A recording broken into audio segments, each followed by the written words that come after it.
ಸರ್ಕಾರಿ ಉದ್ಯೋಗದಲ್ಲಿ ಮಹಿಳಾ ಮೀಸಲಾತಿ ವಿಚಾರಕ್ಕೆ ಸಂಬಂಧಪಟ್ಟ ಹಾಗೆ ಇದೀಗ ಮಹಿಳಾ ಮೀಸಲಾತಿ ಪ್ರಮಾಣವನ್ನು ಶೇಕಡ 30ರಿಂದ 33ಕ್ಕೆ ಹೆಚ್ಚಳ ಮಾಡಲಾಗಿದೆ. ರಾಜ್ಯ ಸರ್ಕಾರ ಈ ಬಗ್ಗೆ ಆದೇಶವನ್ನು ಕೂಡ ಹೊರಡಿಸಿದೆ. ರಾಜ್ಯ ಸರ್ಕಾರದಿಂದ ಮೀಸಲಾತಿ ಪ್ರಮಾಣ ಹೆಚ್ಚಳವಾಗಿದೆ. ಶೇಕಡ 30ರಿಂದ 33ಕ್ಕೆ ಹೆಚ್ಚಳವನ್ನು ಮಾಡಲಾಗಿದೆ. ರಾಜ್ಯ ಸರ್ಕಾರದಿಂದ ಮೀಸಲಾತಿ ನಡೆದಿರುವಂಥದ್ದು.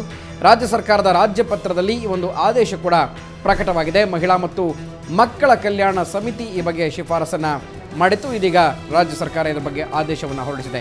ಈ ಶಿಫಾರಸನ್ನು ಪರಿಗಣಿಸಿ ರಾಜ್ಯ ಸರ್ಕಾರ ಈ ಒಂದು ನಿರ್ಧಾರವನ್ನು ತೆಗೆದುಕೊಂಡಿದೆ.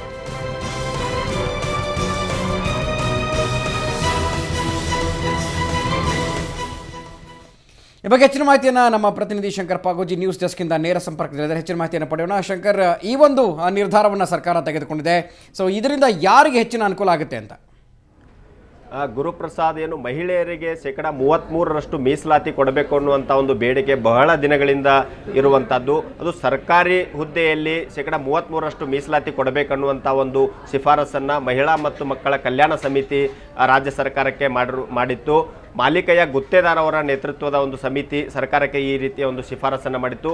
ಇದರಿಂದ ಮಹಿಳೆಯರಿಗೆ ಮತ್ತೆ ಶೇಕಡ 3ರಷ್ಟು ಹೆಚ್ಚಳ ಒಂದು ಉದ್ಯೋಗದಲ್ಲಿ ಅವರಿಗೆ ಮೀಸಲಾತಿ ಸಿಗುವಂಥದ್ದು.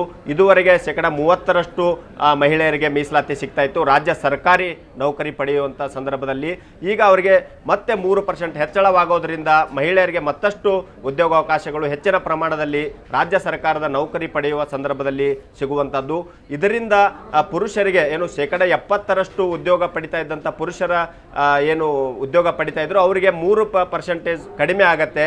ಅಂದರೆ ಅವರಿಗೆ ಶೇಕಡ 67 ಪ್ರಮಾಣದಷ್ಟು ಉದ್ಯೋಗ ಅವರಿಗೆ ಸಿಗತ್ತೆ. 33ರಷ್ಟು ಪ್ರಮಾಣದಲ್ಲಿ ಮಹಿಳೆಯರಿಗೆ ಸಿಗೋದ್ರಿಂದ ಮಹಿಳಾ ಉದ್ಯೋಗಿಗಳ ಪ್ರಮಾಣ ರಾಜ್ಯ ಸರ್ಕಾರಿ ನೌಕರರಲ್ಲಿ ಹೆಚ್ಚಳವಾಗುವಂತ ಸಾಧ್ಯತೆ ಇದೆ.